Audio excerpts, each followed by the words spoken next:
বন্ধুরা, আগেকার দিনে মানুষের একটা সমস্যা ছিল গ্যাস্ট্রিক, খালি গ্যাস্ট্রিক আর গ্যাস্ট্রিক।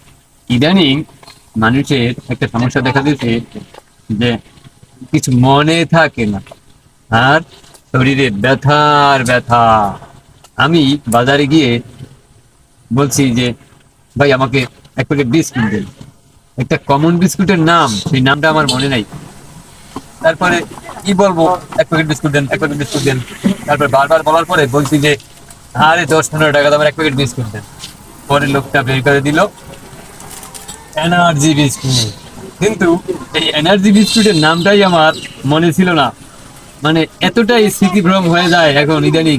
তাহলে আমার কেন হাজার হাজার মানুষের এরকম সমস্যা দেখা দিচ্ছে যে মনে থাকে না, আর মানে শুধু ব্যথা আর ব্যথা, শরীরে সবাই কামড়ায়। আর আগে ছিল বেশি বেশি এইসব সমস্যা মানুষের হচ্ছে যে খাবার আদি, বিভিন্ন এই সার কীটনাশক যুক্ত খাবার, এই ধরনের খাবারে হয়তো বা হতে পারে।